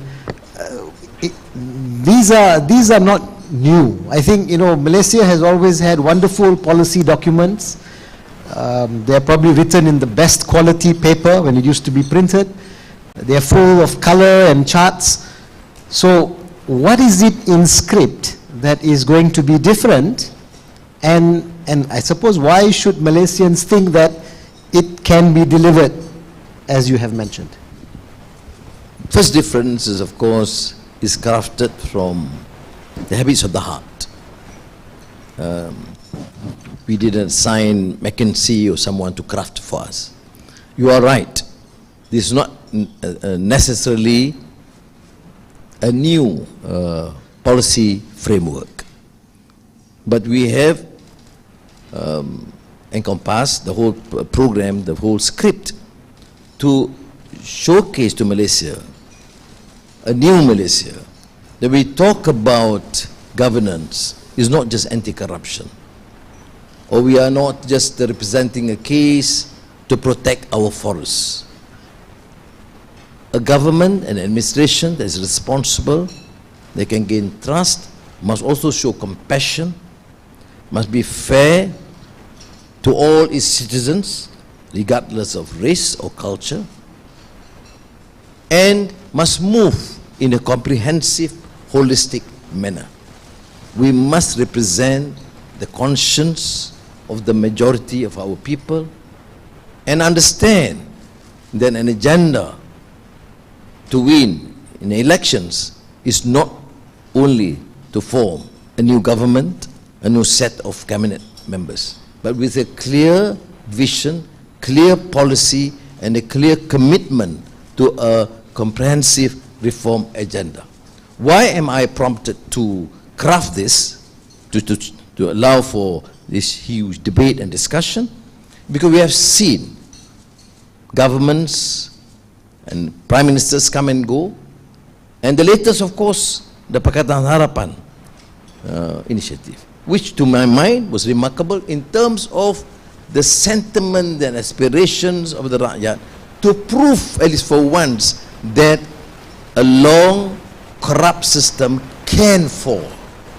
But I concede that we were not able, firstly, a short space of time, secondly, it was not led by a reformer in government, and therefore we had to endure the pain, and now having to deal with the Rakyat to explain why you did not perform as you had promised. Well, there were areas, to be fair, there were areas where we succeeded. Okay.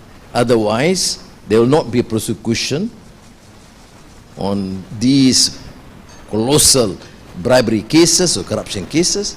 Yes, but in terms of real reform, justice for all, championing the hopes of the Rakyat, ridding the country of endemic corruption, this we have not done. That is why I think we need to craft, not a manifesto, which so many promises that cannot be implemented, but a vision, an idea, what entails a development of a country or good governance. And that is why I think we need to start with that. Now, if this is now the agenda and accepted by the Rakyat as a whole, no, I'm not talking about political parties, I'm not talking only merely candidates. People have to understand that in dealing with governments and leadership, you have to honor this commitment, you have to portray a new form of leadership, otherwise the country will be destroyed. And if that is now generally accepted and well understood by the Rakyat, from a farmer to a worker to a civil servant or public servant to an intellectual, then it becomes an agenda for the nation. And I always say consistently, and I reiterate, that in spite of all the difficulties and tribulations that I personally endure, I always trust in the wisdom of the people and finally Allah subhanahu wa ta'ala. Thank you very much, Dato' Sri. If I can extract and maybe just add my own thoughts to this, we're talking about the need for political will. I think in the past we've had also reports and plans. Political will is very, very central, so we need that political will. People factor, whether they are leaders or whether they are government servants or they are private sector, need to be on board. And then the policies that have to be designed, and I think as mentioned by Nong, it's not only the policies, but then how you move from where we are and how we move towards where we want to go, and that's got to bring everybody along. Okay, so that's as much fireside from me. So the audience, please, we open the last 15 minutes to your questions.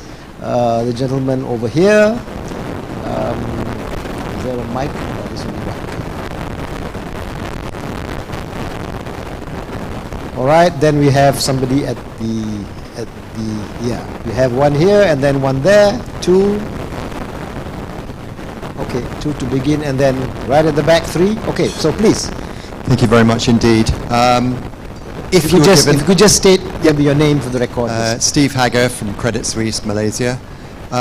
If you were given the opportunity, what specific 3 structural reforms would you like to introduce, i.e. your top 3 things that you would like to do given the opportunity?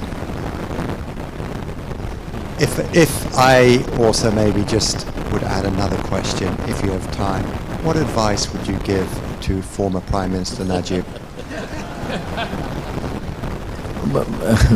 I think the question is correct. Why did you say if you become Prime Minister? Why can't you say when you assume? After all these trials and tribulations I went through, give me some credit and If I might just add, I think Kiki the cat is up for hire, so maybe you can headhunt her. Thank you. Anyway, when we talk about leadership, you see, to me, you have to start by regaining the trust of the people. To make sure leaders are not to enrich themselves. Nobody believes that to become prime minister or cabinet minister, you don't want to enrich yourself.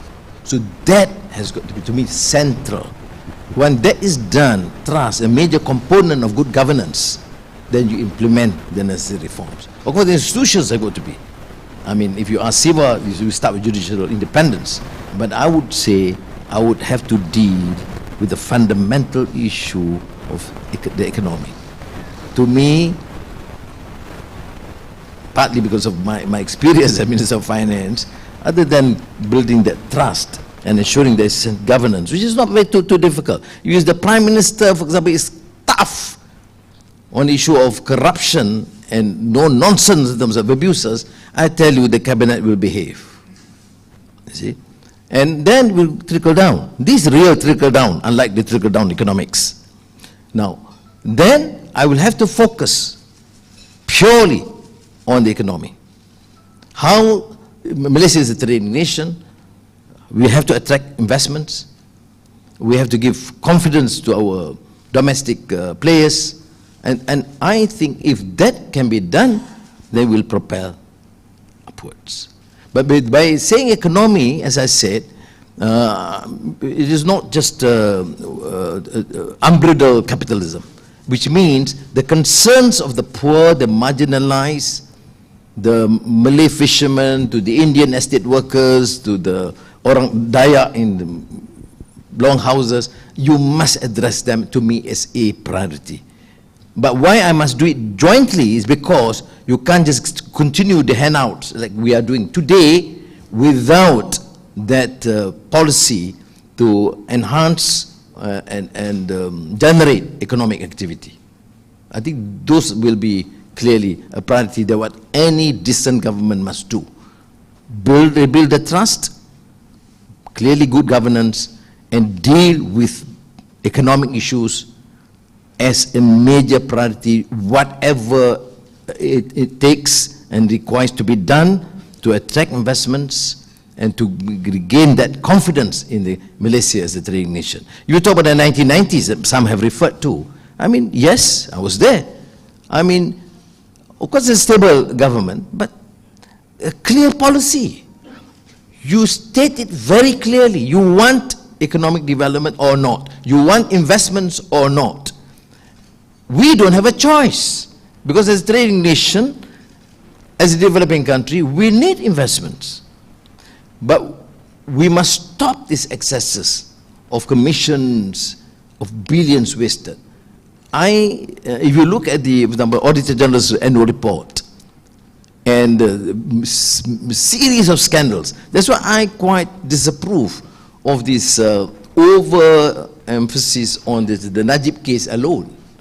Because there are too many scoundrels out there stealing billions, and they continue with impunity even after charges were preferred against these few leaders. The squandering continue. You know why?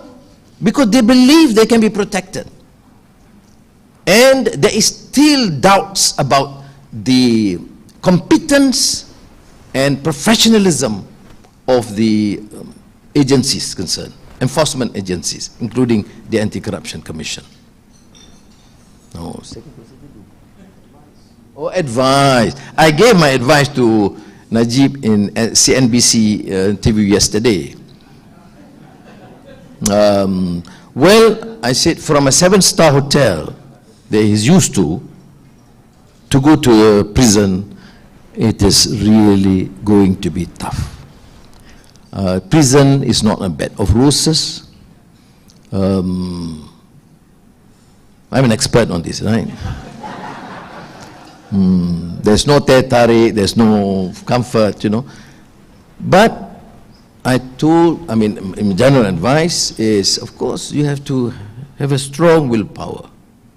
If you really committed blunders and mistakes, you must have remorse. And pray for forgiveness from God, and whatever you stole, you must return. because otherwise there will not be spiritual tranquility or sakina.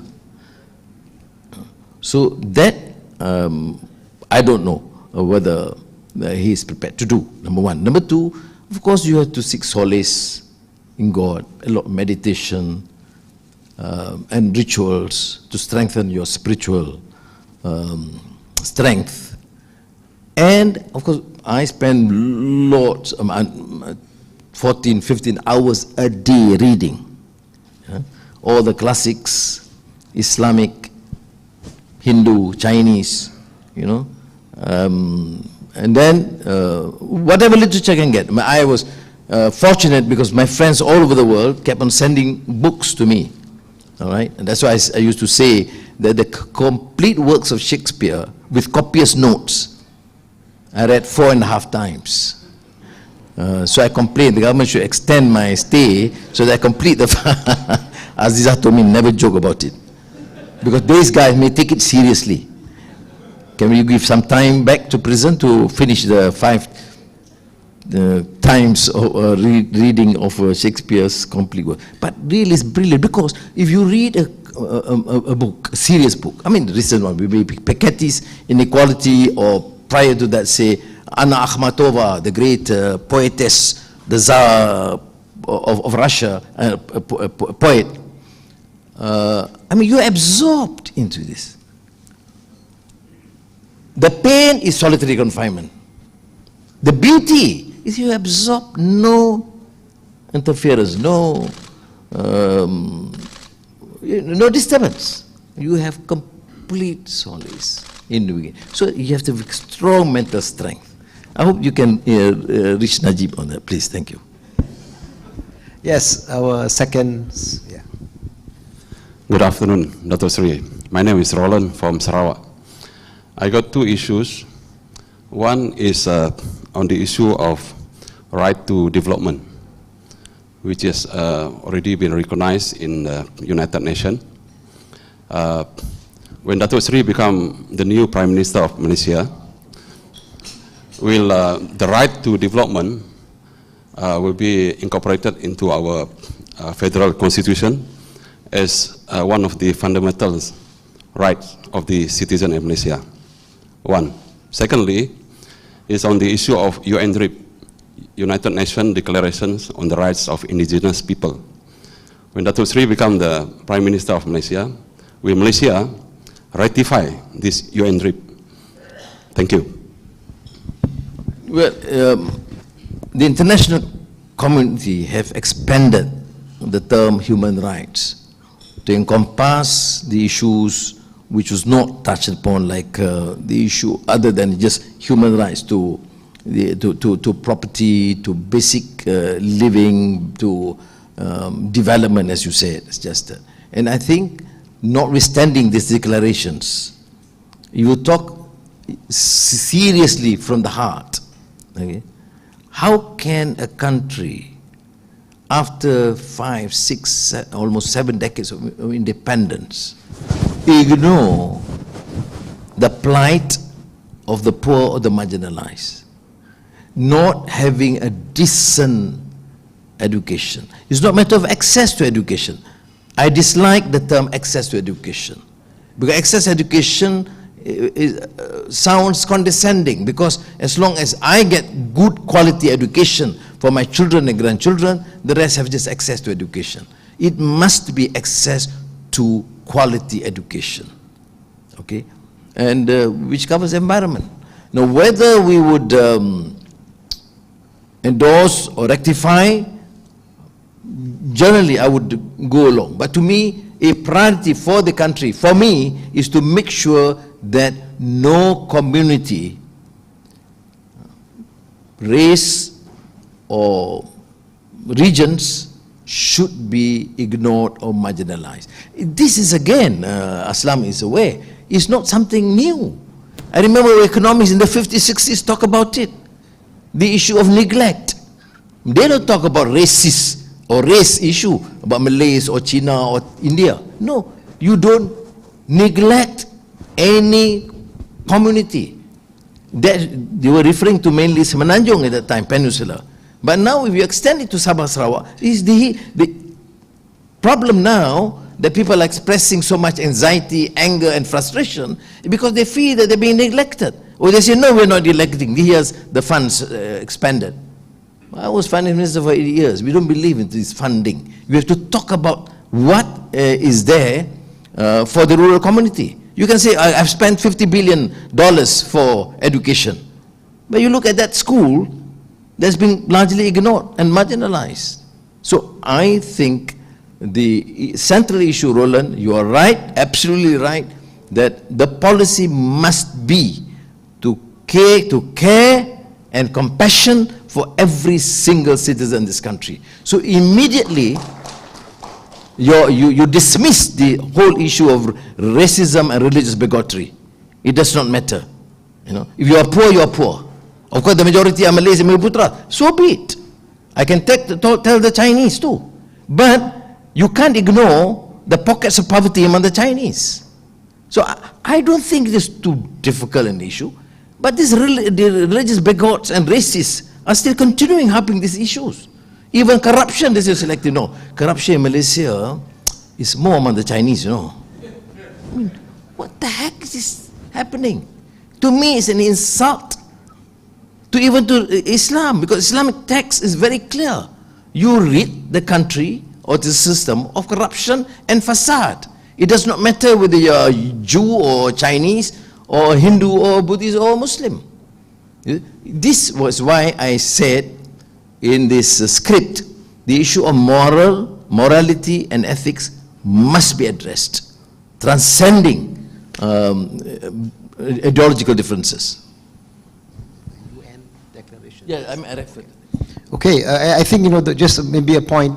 There was a policy to provide computers to schools, and I remember the report came out that the school doesn't even have electricity, you know, and yet you were distributing computers to the kids. All right, we have one more at the back. Is there anybody on this side that has a question? If not, then that probably will maybe the right. Yeah, right at the back. Ahmed. Yeah, go ahead. Bismillahirrahmanirrahim. Assalamualaikum, Datuk Seri and Prof. Aslam and everyone, and good afternoon. Datuk Seri, when you become PM, I just wonder whether we will follow Surah Yusuf 43 to 49, because I just wonder, since 1974, as to quote Dr. Nungsari just now, we had the resources, oil and gas. Do we really save a little bit from that income to be used during trying times, just like during COVID? That's number one. And number two, if we look at the 31st December 2021 annual report of Amanah Saham Bumiputra, this is supposed to be savings. Just now I asked savings for the government, now I'm asking about savings for the people. ASB, the rule is that limit per investor 200,000 ringgit, subject to management discretion if the limit is exceeded due to new units arising from inheritance or income reinvested. But I can see here above 500,000, there are 28,219 people, or 0.27 of the depositors. But then, those having below 5,000 constitute 75.5% of the unit holders, but it only involves 2.7% of the total 182 billion. So here now we talk about in what Malay say kesenjangan. So when Datuk Seri become a Prime Minister, how would you solve this problem? Thank you. Assalamualaikum. What would be your plan? Thank you. Well, although I joke about when and if, don't be too excited. People have been saying Anwar, the designated next Prime Minister, or or our candidate Prime Minister for the last 22 years. So I'm not excited anymore. We leave it to the wisdom of the people, and inshallah. But I made reference to this Quran, Surah Yusuf, and Joseph in the Bible, about 7 fat years, 7 lean years. It doesn't take a great economist to think about it, But to suggest that at the time, it's not to belittle the Potters of Nungsari and Geoff Williams, they are great economists, and they are consistent with these ideas. At the time when we achieved generally comfortable sort of growth scenario in Malaysia, I made reference to this, and many of my colleagues were unhappy because when I made, this is during one of the budget speeches, I think 93 and 94, when we had surplus. So I said, you must always remember, in the Quran and in the Bible, 7 fat years when you prepare a scenario when things may not be as comfortable. And we did that. So we had, that's why we created all these kumpulan wang amanah negara, kumpulan wang amanah pension, you know, all those years. And we start packing up the money. Otherwise, my boss at that time just believed in spending on all these mega projects. So we started creating these institutions to help. That is preparing for the future. And I don't think the story should be taken as a story, but also a lesson to be learnt. So I think it's in great wisdom if you refer to this and learn. There's no harm in preparing for any eventuality, you know, for the 7 lean years. Kita kata dalam masa ekonomi jenuh atau melimpah dengan ekonomi gersang. That's why I use the term between the 7 years and the 7 years period. And fortunately we did that. So when people do compare, for example, Malaysia and Korea and Indonesia and Thailand, I think they don't look at the fundamentals. We had at that time surplus budget, and we set up institutions and kept the money there, and that helped us ease the pressure after the crisis, 77-98 crisis. But notwithstanding that, I mean, you talk about savings. It's true. I mean, I am a Bumi Putra, but you look at the Bumi Putra schemes, it is still enriching the very rich Bumi Putras. That is why in Parliament, consistently, I've been appealing to the government. Help the Bumi Putras for God's sake, but try and think of a new policy and learn from our excesses of the past. In terms of social mobility, yes, I concede we were rather successful because poor Putra students were allowed to enter the university, and there is social mobility. But in terms of business opportunities, after 40 years, it doesn't make sense at all to continue with an obsolete, archaic policy that benefit only a core of these cronies, and mainly are UMNO cronies. So from the ASB was clear, even through ASB, which is meant to really help the core, the poor among the Bumi Putras, the end result is, of course, to the contrary. I made reference to Fatimah Kari, New Malaya, her study of the new economic policy. In real terms, from 71 when they launched till about 5-6 years ago when she completed her study, there's not much change in terms of the income level, and in fact the disparity, inequality increased. So fair. They have tried to, Razak has this brilliant idea, okay, fair enough. But after a few decades, why can't we review this and make sure that our policy truly help the poor masses and marginalized? And with this sort of awareness and understanding, give this hope to all Malaysians. The majority of the Malays and Bumi Putra will benefit. But the Chinese poor and the Indian poor and the Ibans, for example, will not feel that they are discriminated or marginalized. Does it mean that you are doing this at the expense of the Malays? No. But it's just a matter of different approach. But you know, we have been probably control. I mean, this propaganda is so pervasive, and this incessant propaganda has continued for too long that nobody dare talk about shifting that policy. That's why I said we need a new systemic change. Do we compromise on our task and priority to help the poor? No. In fact, in our script, we are more determined, more committed. And the only thing is that I have not talked about unilateral policy. But it's not in any way the expense of unilateral policy. In 2007, when I introduced this Malaysian economic agenda, I tell you, many of the Malay intellectuals, civil servants, my colleagues, were furious. See, Anwar, you are supposed to be a Malay leader, a Muslim leader, and suddenly you come with this policy at the expense of the Malays. There is no engagement even.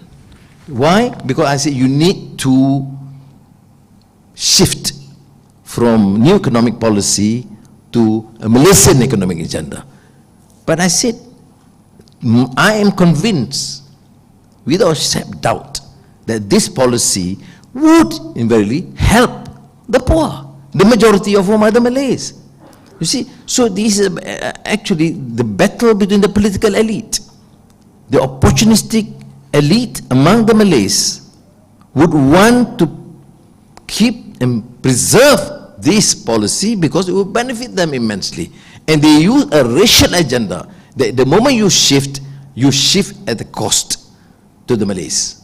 And I disagree, and I think I would appeal to our friends, I mean, both in the party and the coalition and the Rakyat, to now embark on this new policy because it will help this country, propel the economy, and protect the interests of the majority.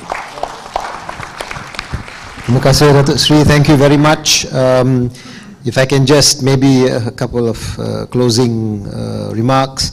To the first question, the three most important things that need to be done: building the trust. I think that's going to be a very, very big challenge. To institute a better governance structure, and thirdly, to fix the economy.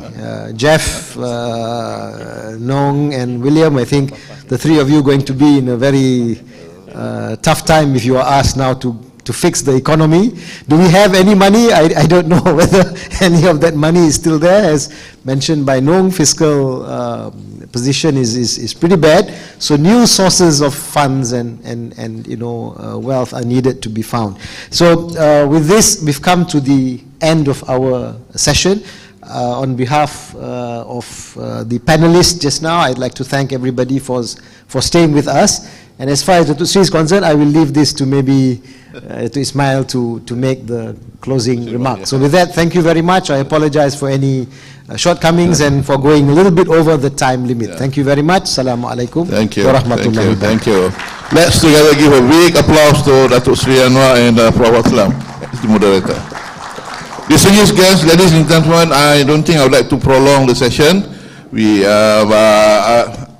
I'll hand over to the Secretariat to do the closing. Yes, please.